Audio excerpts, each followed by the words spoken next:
kita berdoa kepada Yesus itu udah pasti kepada Allah Bapa, karena ada Yesus mengatakan aku dan Bapa adalah satu gitu. Gimana itu Bang? Ya, bukan satu hakikat. Dia satu visi misi. Sang Bapa menghendaki mengutus Yesus kepada Bani Israel. Sang Bapa menghendaki Yesus membangkitkan orang mati. Sang Bapa menginginkan Yesus membuat orang lumpuh berjalan. Yesus ingkar enggak atas pekerjaan itu? Yesus membantah enggak untuk melakukan itu? Tidak. Maka Yesus dan Bapa adalah satu. Tapi kalau dari segi hakikat, kalau dari segi hakikat Yesus dan Bapa akui kalau dia dan Bapa itu dua. Aku dan Bapa adalah dua. Kalau berbicara mengenai hakikat. Karena kenapa? Yang satu Tuhan, yang satu utusan Tuhan. Di mana Yesus mengatakan aku dan Bapa dua? Yohanes 8 nomor 15, 16, 17. Kalau kamu menghakimi, aku tidak menghakimi, tetapi kalau aku menghakimi, penghakimanku itu benar. Sebab aku tidak seorang diri. Aku bersama dengan Bapa. Tidak seorang diri berarti kan berdua, minimal. Dan bukankah di dalam kitab Tauratmu dikatakan dua saksi adalah sah? Dua, kata Yesus. Akulah yang bersaksi tentang diriku dan Bapa juga bersaksi tentang aku. Berarti aku dan Bapa adalah dua. Begitu juga dalam Yohanes 8 nomor 29. Yesus juga katakan seperti itu. Bapa senantiasa mengasihi aku sebab Bapa tidak membiarkan aku seorang diri, sebab melainkan Bapa senantiasa menyertai aku sebab aku selalu melakukan segala sesuatu yang berkenan di dalam dirinya. Tuh. Jadi kembali kepada tema kita, hidup kekal itu cukup mengenal Yesus sebagai utusan Tuhan. Ya, itulah iman kami. Kami bangga dengan itu. Al-Quran mengatakan, wa isqala Isa bin Maryam ya bani Israel inni rasulullahi ilaikum. Juga di dalam Al-Quran diterangkan kemudian, wa isqala Isa bin Maryam, apa perkataannya? Apa poin inti dari ucapan Yesusnya? Dia mengatakan, inni abdullah ataniyal kitaba wa ja'alani nabiyan. Aku ini adalah hamba Allah. Aku diberi ketetapan. Bang Juma, kalau gimana? menurut kacamata Abang nih Bang, Abang udah lama nih berapa bulan nih. Apa yang membuat orang Kristen bisa menuankan Yesus itulah? Apa coba kalau Abang menurut kacamata Abang? Ini pertanyaan yang sangat baik. Saya aplaus untuk itu. Apa yang menyebabkan orang Kristen ini menuhankan Yesus? Kristen ini berasal dari ajaran orang Farisi, bukan ajaran Yesus. Di mana tolak ukurnya itu? Anda baca Matius 23 nomor 15, 16, 17, 18, 19, 20 sampai nomor 36. Apa kata Yesus? Celakalah engkau wahai ahli Taurat, celakalah engkau wahai orang Farisi, celakalah engkau wahai orang munafik. Engkau menjelajahi daratan, engkau menyeberangi lautan untuk mentobatkan orang di luar Israel untuk menjadi pengikut agamamu. Dan setelah menjadi pengikut agamamu, kau jadikan mereka orang neraka dan 2 kali lebih jahat daripada engkau sendiri. Gini Bang, maksudnya Bang. Sekarang Oke. Gini Bang. 2 kali lebih jahat, Bang. Oke, sebentar. Gini Bang.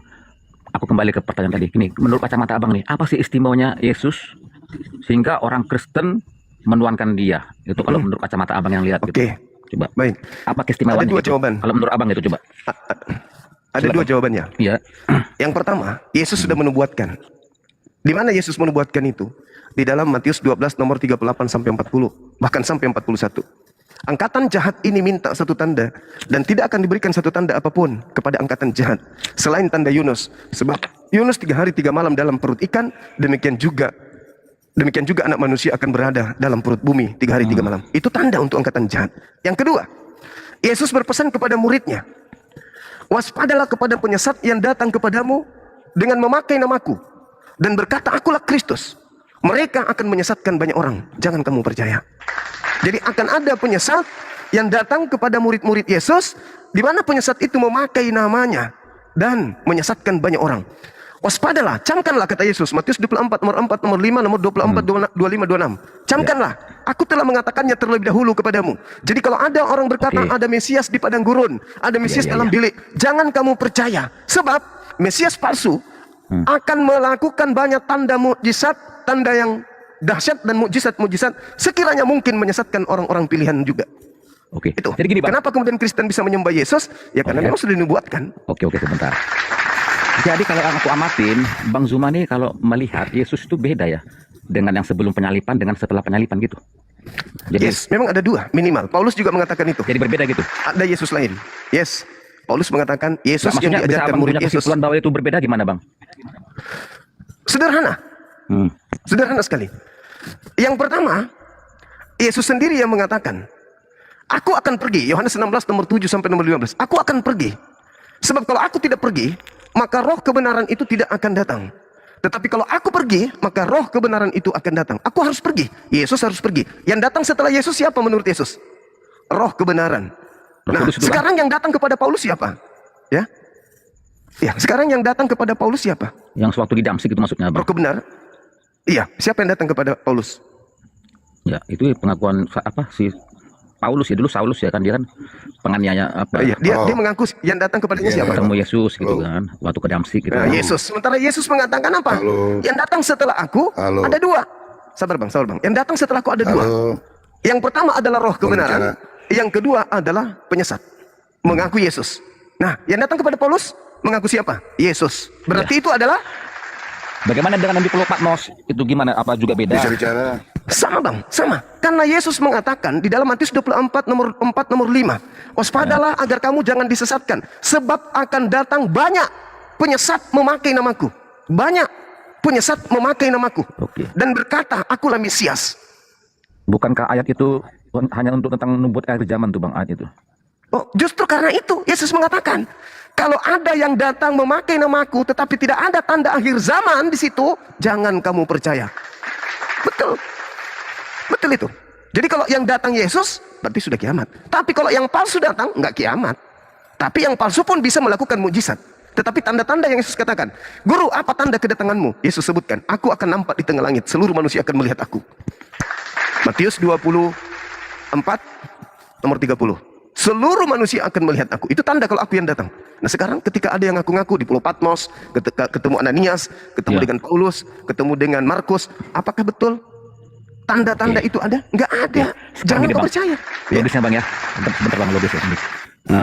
Paulus itu kan termasuk dulu namanya Saulus ya, penganiaya pengikut Kristus ya. Bahkan sewaktu Stefanus dirajam martir, dia ada di situ. Dan ini semua tokoh yang jahat lah ceritanya lah ya, yang beringas lah gitu.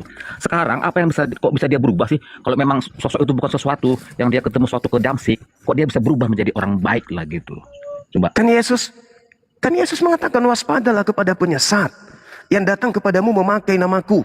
Masakan yang datang memakai nama Yesus tapi dia mengajarkan kejahatan? Pasti mengajarkan hal-hal yang baik. Tetapi sebenarnya hal-hal baik ini tidak diperintahkan oleh Tuhan. Contoh Kristen hari ini, ibadah Minggu, ada perintah Tuhan. Menyembah Yesus, ada perintah Tuhan. Ya harusnya kan hari Sabtu perintah Tuhan, hari Minggu. Keluaran 31 nomor 14 ancaman membunuh orang-orang yang tidak menjaga hari Sabat. Kan gitu. Keluaran 20 pelihara hari Sabat dan seterusnya. Nah, sekarang apa yang diadakan oleh Paulus sekarang ini? Ada nggak ajaran yang datang dari Yesus yang dia ajarkan? Nggak ada. Apa? Ibadah Minggu, makan babi, meninggalkan hukum Taurat, menyembah kepada Yesus, tidak bersunat. Apakah itu ajaran Yesus? Tidak. Semua bertentangan. Oke bang, gini bang, kalau abang mengatakan ajaran Paulus bertentangan dengan Yesus ya, sekarang apa sih untungnya Paulus, benefit yang dia dapat untuk bertentangan dengan Yesus gitu? Apa sih benefit yang dia dapat gitu? Sama seperti iblis. Dapat apa dia gitu bang itu? Sama seperti iblis. Dapat apa sampai iblis kemudian tidak mau sujud kepada perintah Tuhan? Neraka aja kan? Sama. Oh, jadi dia pergi ke neraka gitu. Nah terus? Terus penyesat itu gimana? Bagaimana cara penyesat bisa menyesatkan? Kalau dia datang mengaku, akulah setan, ikutilah aku. Bisa? Nggak bisa. Makanya Yesus mengatakan, waspadalah kepada penyesat yang datang kepadamu memakai namaku. Berarti penyesatnya memakai nama siapa menurut Yesus? Nama Yesus ya. Bagus. Tapi itu bang, kalau aku pernah dengar itu tentang nubuat akhir zaman loh bang. Betul. Coba Anda baca Matius 24-nya. Nomor 3 Anda baca. Muridnya akan bertanya, Guru, apa tanda kedatanganmu? Itu dulu. Apa tanda kedatanganmu? Jangan akhir zamannya dulu. Tanda kedatangan aja dulu. Tanda kedatangan Yesus apa? Aku akan nampak di tengah langit, seluruh manusia akan melihat aku. Begitu juga yang diceritakan dalam Kisah Para Rasul 1 nomor 11. Kan jelas itu. Kata malaikat, apa kata malaikat? Yesus yang kau lihat terangkat ke langit akan datang untuk kedua kalinya, sama seperti engkau melihatnya ke langit. Dengan cara yang sama. Dia naik dengan daging, turun dengan daging. Aku akan datang, anak manusia. Jadi kalau abang menurut abang nih eksistensi Yesus yang waktu ketemu di Pulau Patmos sama yang ketemu di Damsik itu tidak menunjukkan eksistensi seutuhnya gitu di situ. Itu bukan Yesus itu bang. Harusnya kalau Yesus dia menunjukkan seutuhnya gitu, eksistensinya gitu, tubuhnya gitu. Ya? Dia kalau Yesus turun maka diikuti tanda-tanda tadi. Apa? Dia akan nampak di tengah langit, semua manusia akan melihat. Dan itu adalah akhir zaman. Kalau andaikan Yesus asli yang datang di Pulau Patmos, maka kita sudah ada. Kenapa? Karena saat abad pertama menjelang abad kedua itulah akhir zaman. Karena Yesus sudah turun. Berarti kiamat sudah. Kita sudah tak ada lagi manusia sekarang ini. Tapi karena yang datang di Pulau Patmos bukan Yesus, ya fine-fine aja, nggak kiamat. Karena yang datang penyesat. Begitu ya kalau pandangan abang ya. Coba saudara, ini sederhananya ya. Kita lihat di dalam Yohanes, kitab Yesaya 14, nomor 12, 13, 14, 15. Iblis di situ bergelar bintang timur. Dalam tradisi Yudaism bintang timur itu adalah Lucifer atau iblis. Di dalam kitab saudara Wahyu 22, 16, Bintang timur akulah itu Yesus. Akulah Yesus tunas Daud. Sang bintang timur. Nah, Iya. sang Ada bintang dua timur versi itu. Lucifer berarti. Menurut Kristen, karena sudah terlanjur Kristen, maka apa pengakuan Kristen? Itu ada dua versi. Dua versi ya. Nah, karena Bintang sudah timur terlanjur yang Kristen. situ iblis, bintang timur sini Yesus itu. Lah, yang namanya bintang timur itu iblis. Helal bin Zakar itu gelar iblis. Yesus itu gelarnya Kristus, bukan Helal bin Zakar. Bukan, tidak pernah Yesus mengatakan itu bahwa aku adalah bintang timur, itu nggak ada. Yang mengaku bintang timur itu Sibilisisis. Dan Yesus mengatakan, waspadalah kepada penyesat yang datang kepadamu memakai namaku. Bintang timurnya mengaku nama siapa? Yesus. Nama Yesus. Waspadailah dia. Sederhana kok itu bang, sederhana. Mau dililit kemanapun, akan kembali. Yesus itu hanya utusan Tuhan. Kalau ada upaya-upaya nih, upaya-upaya untuk menuhankan Yesus, itu ujung-ujungnya bukan Yesus anak Maria, ujung-ujungnya ke Lucifer tadi, bintang timur itu.